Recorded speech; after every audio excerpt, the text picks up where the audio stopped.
Very soon we'll be calling for people to volunteer for the leadership. It may seem difficult, but it's not difficult. It's just like when you commit yourself to leadership, then you get to plan yourself properly to do your duties and also do whatever you have volunteered to do when it comes to leadership. So we'll need a president, vice president, secretary, treasurer, 3 event organizers, publicity, and IT officers. Why would one volunteer to be a leader? Number one, when you are seeking for jobs, your recommenders will be asked, talk about his leadership or our leadership qualities. So if you have held any position, then your recommender will have something to say about you. Yeah. So this is a good opportunity also for us to learn to lead a group of people. It's not easy, but it gives us the opportunity to learn some skills in leadership.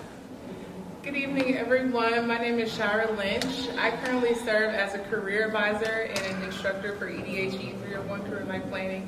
I feel like I've seen a few of you all, so hi. Nice to see you all again. So as Matthias was saying, today we're going to be talking a little bit more about preparing or managing our finances. So the conversation is called Balancing Act, Managing Finances as an International Student. So we're just going to ask a few questions. All right, so the first question is, how do you prioritize your spending as an international student, especially when balancing essentials like accommodations and food with other expenses? I feel like before you can even prioritize, you must have some sort of plan. Because if you don't have any plan in place, then, either everything is a priority or everything is not. Right? And so a plan gives you first and foremost something to think about, and then you can move from there. So that I'm referring to financial planning. Just like how you plan your schedule in the semester, you also have to have some sort of financial plan. And for me, the short answer to that is budgeting. All right? You will be taken advantage of by your emotions and your temptations if you do not budget. You have to engage for you to manage. You have to engage your finances. You have to know, collect data on your finances, gather information before you can manage your finances in order to create that room for yourself to be able to spend what I call discretionary expenses, to be able to allow for discretionary expenses. So that's my short answer is budgeting. So from my own perspective, it's all about planning also, and I personally feel there are 4 things that are most important to an international student here. So accommodation, food, transportation, and savings, especially for some of us who don't get assistantship in summer. You can gamble and think you will get a summer job or something, but there is no guarantee. So when I'm budgeting, these 4 things come first. The good thing is transportation is, if you live close to campus, transportation is taken care of by the government already because you don't pay to use the bus services. So you take care of food, accommodation, then you save some, for rainy day and especially for summer. So if you notice, when I mentioned the 4 things, I didn't mention clothes because from my observation in this country, it seems nobody really cares about what you put on.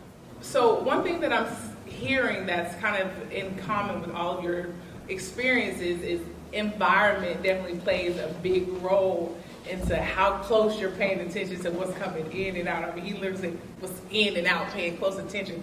Sounds like somebody has like an Excel spreadsheet for budgeting. I totally get it. If your environment changed, okay, obviously, with limited income, you have to pay a lot more attention.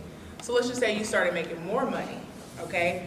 do you think you would carry over those same budgeting strategies that you have now with a larger income, or do you feel like you'll become a little bit looser with your spending? I mean, so again, when you speak to financial flexibility that we're talking about, it's more like you want to have a little bit more money to spend on things that you think are fun. So when your income increases, okay, let's go to the first principles. When it comes to first principles and you want to talk about your net worth, it's about income minus outflow. Inflow minus outflow. That's where you start. If you can limit your outflow and you can increase your inflow, that's the way to maximize your net worth, right? So if your income increases and you're trying to manage towards a goal, management, there are two things. You need information. You have to engage with your data. Second thing, you need a goal to be able to measure your progress. So if your income increases, maybe you get you closer to your goal. Maybe that is to save. If it's to be able to have more money to have fun, and that is your goal, it gets you closer to it. All right. So it does not affect budgeting in any ways. Budgeting is just efficient allocation of your resources and monitoring your financial health, such that your temptations and your emotions are very key on that. Don't take advantage of it. That's just what that is. Budgeting is not about whether you don't want to spend this money or you want to spend that money. It's just basically I want to know where my money goes to, and I want to be actively involved in how the money is spent. Mentally aware. That's what budgeting is. So your income going up does not stop budgeting, if you know what I mean. Yeah. And there are apps for it. You don't have to do Excel sheets for budgeting. There are apps where I use Rocket Money now. I know you use something. I use Rocket Money. I used to use Mint, but they are shutting down next month. So I use Rocket Money. I started using Rocket Money in December. And so I even prefer it. I use the free version.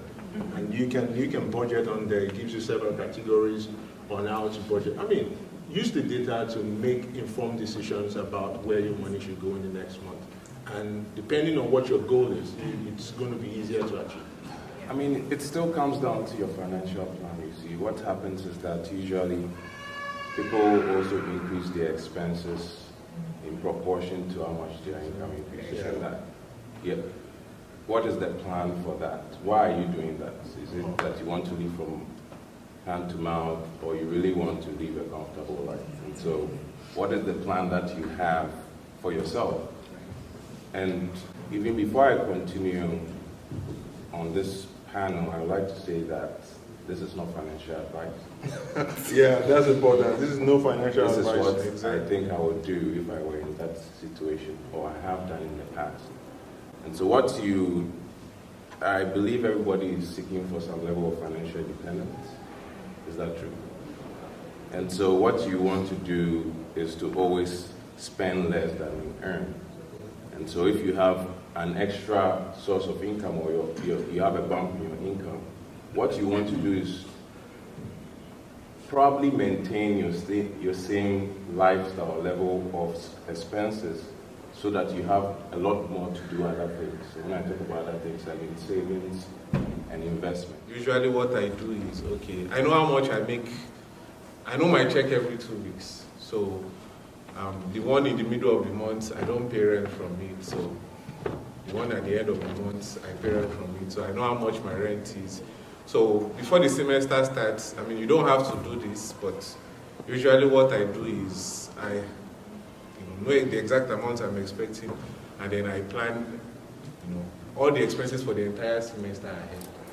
So maybe I'm more traditional than they are, so I just use the old software, Microsoft Excel. Maybe I would consider exploring. I mean, Rocket Money, the free Rocket version. Money. The free version is decent.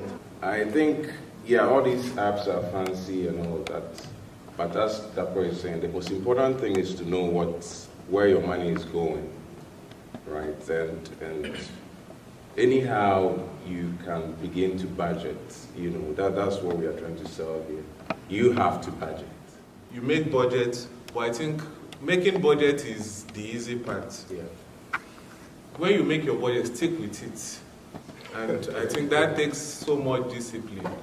I think you have to constantly go and check your budget, honestly. Otherwise, it will be like a New Year resolution. You write it and then you put it away, and then you never visit it. When you start budgeting, you have to try to check it every time and see before you make any big financial decision. For instance, if you get into a shop, I have it on my phone, so I usually will check whether I have some money to buy something. You see that, and while that is constraining, remember what you are doing. You have a plan. That's why you are doing this, right? If you do not have a plan, then I budgeted, okay, I can mess up.